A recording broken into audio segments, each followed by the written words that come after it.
Continuando, nós então apresentamos 6 motivos que provam que Jesus Cristo é o Messias. O primeiro deles foi a relação que existe entre o Antigo e o Novo Testamento, que os dois se conversam e pelo menos 300 referências há de que Jesus Cristo é o Messias. O segundo deles foi que o anjo comentou isso aí, o anjo disse que ele é o enviado de Deus, que Maria havia concebido do Espírito Santo. O terceiro foi o próprio João Batista, que, enviado de Deus, falou que ele é aquele sobre quem visse descer o Espírito Santo, este seria o que batiza com o Espírito Santo com fogo. E nós entramos agora no quarto motivo.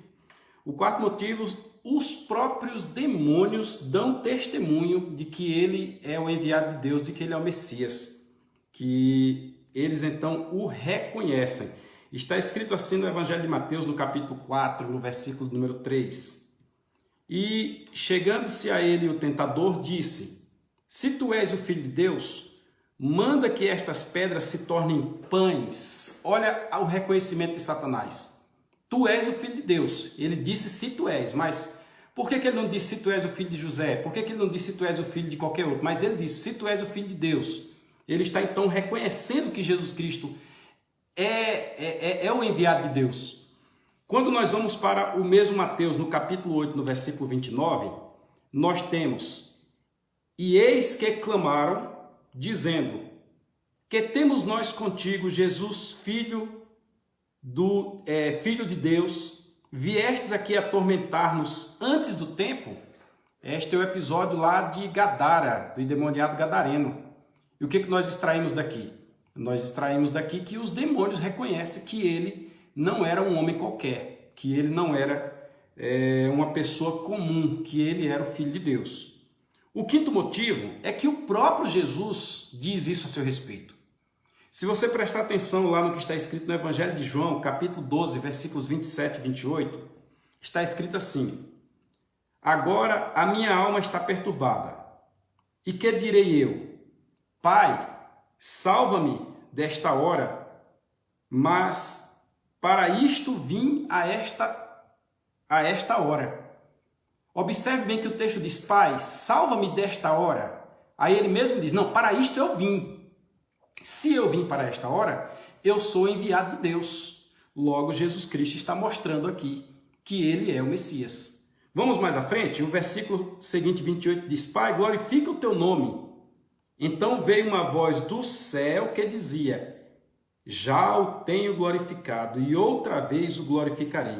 Isso foi no momento da entrada triunfal de Jesus em Jerusalém. Logo, esse texto nos mostra que o próprio Jesus Cristo, a seu respeito, sabia que ele era enviado de Deus, que ele era o Messias. Quando nós vamos para o texto de João, capítulo 17, versículo de 1 a 4, nós vamos encontrar o seguinte: Jesus falou assim, e, levantando os seus olhos aos céus, disse: Pai, é chegada a hora. Glorifica o teu Filho, para que o teu Filho te glorifique a ti. Seguindo: assim como lhe deste poder sobre toda a carne, para que dê a vida eterna a todos os quantos lhe deste, e a vida eterna é esta, que te reconheçam a ti só, por único e verdadeiro Deus, e a Jesus Cristo a quem enviaste. Logo, meus queridos, Jesus Cristo é o enviado. Jesus Cristo reconhece que ele próprio é o Messias. Vamos então ao próximo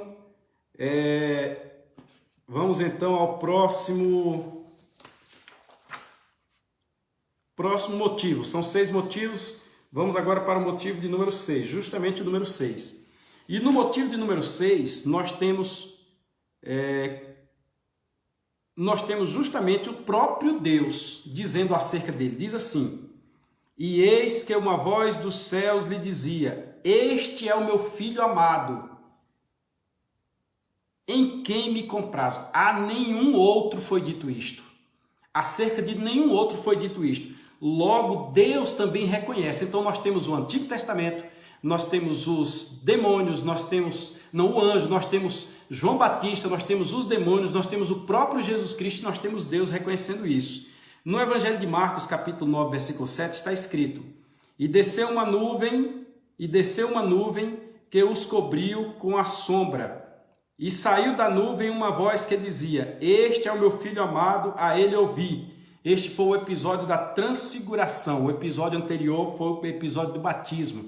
Nesta circunstância, não resta dúvida que o Messias realmente era Jesus. Glória a Deus por isso. Então, Jesus tinha consciência da sua missão. Ora, tem uma missão, tem alguém que enviou nessa missão e tem um missionário. E Jesus é este missionário, Jesus é este Messias. E ele tinha consciência da sua missão desde sempre. Observe, quando nós lemos Lucas 2:49, e isto é um texto que foi ensinado outro dia, inclusive na escola dominical, o pastor fez questão de fazer referência a ele, está escrito: e ele lhes disse: por que é que me procurais? Que procuravam Jesus entre os familiares 3 dias sem encontrar Jesus. Aí Jesus diz: por que é que me procurais? Não sabeis que me convém tratar dos negócios de meu pai? Isso aqui foi o Bar Mitzvah. Jesus tinha 12 anos de idade, quando ele então, neste episódio, ele dá consciência de que ele sabe a missão que ele tinha.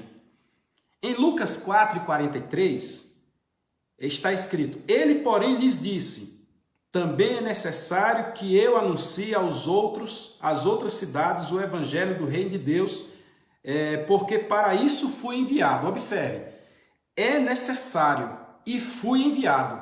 No anterior ele diz: me convém. No versículo anterior Jesus diz: me convém, lá em Lucas 2:49. Já em Lucas 4:43 ele diz: é necessário, para isto fui enviado. No mesmo Lucas 9:22, nós vamos encontrar o texto que diz o seguinte: e dizendo, é necessário que o Filho do Homem padeça muitas coisas e seja rejeitado dos anciãos e dos escribas, e seja morto, e ressuscite ao terceiro dia. Jesus está dando provas de que ele tem consciência de que ele haveria de passar por isso. É necessário. Outra prova de que Jesus tem consciência da sua missão está lá em Lucas 22:37, que diz assim: portanto vos digo que importa que em mim se cumpra aquilo que está escrito, e com os malfeitores foi contado. É o que estava escrito, e com os malfeitores foi contado. Lá naqueles 300 referências do Antigo e Novo Testamento, onde eles se comunicam, nós temos essa referência também, né?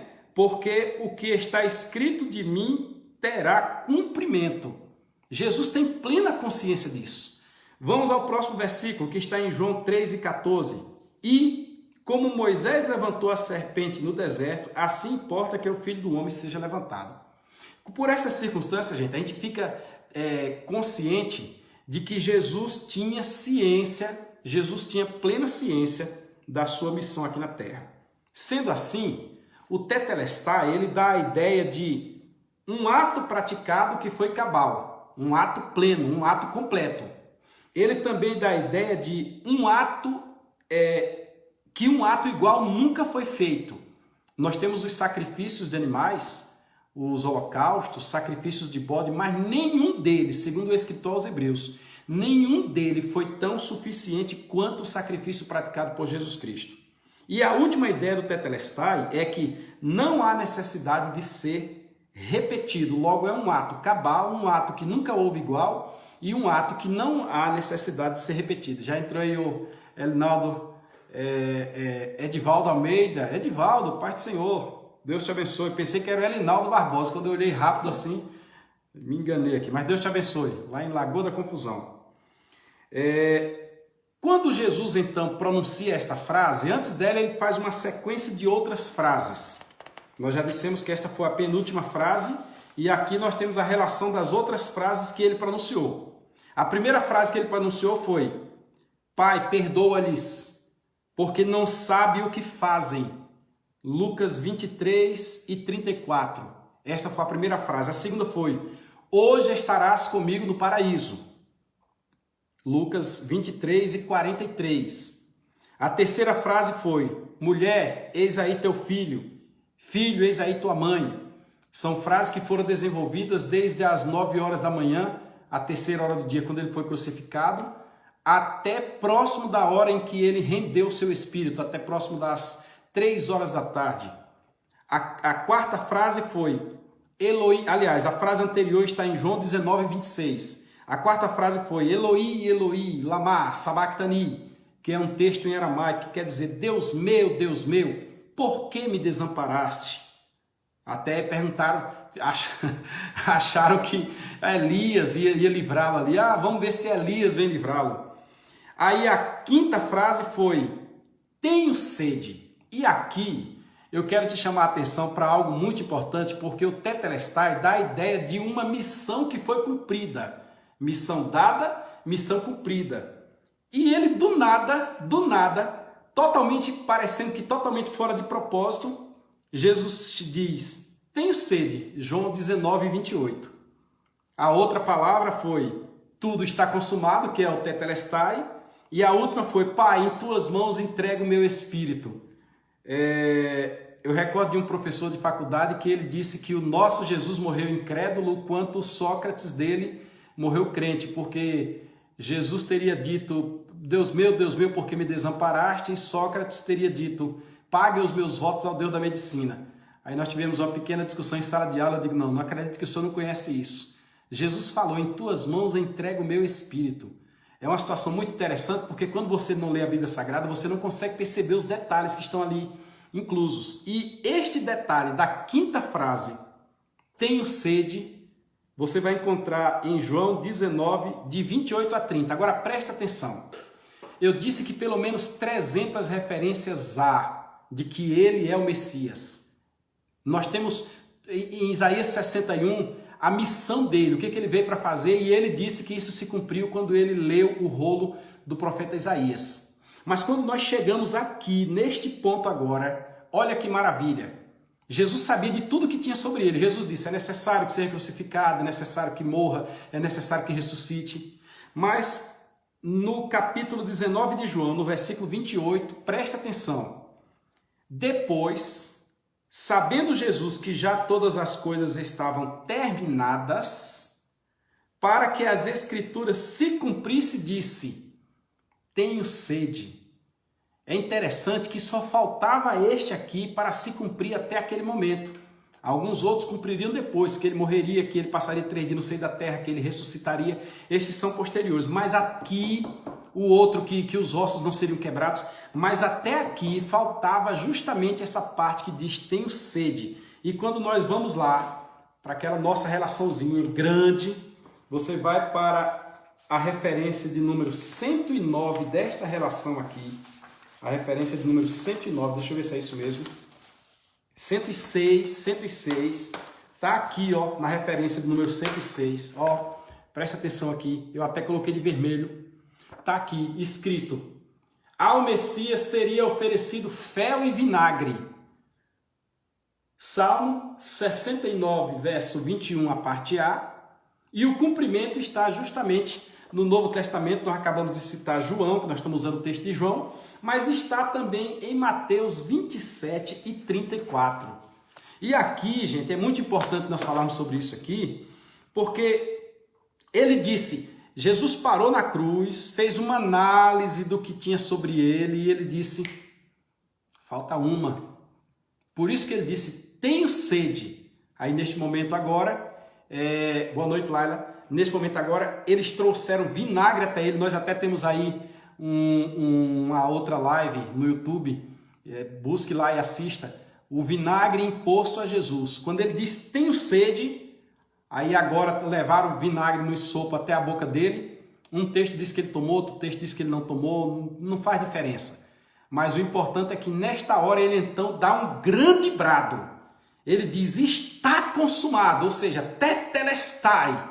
Aí na sequência ele, Senhor, em tuas mãos entrego o meu espírito, e expirou. Observe, estava ali, pois, um vaso cheio de vinagre, quando ele disse, tenho sede. E encheram de vinagre uma esponja, e pondo-a no sopo, lhe chegaram à boca. E Jesus tomou o vinagre e disse, está consumado. E inclinando a cabeça, entregou o espírito.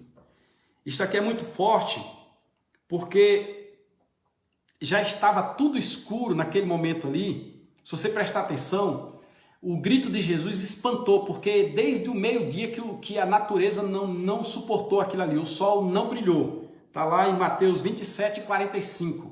Já era escuridade desde o meio-dia até aquela hora, estava tudo escuro. Mas após o brado da consumação da obra enviada pelo Pai, feita, consumada por Jesus Cristo, a natureza reagiu.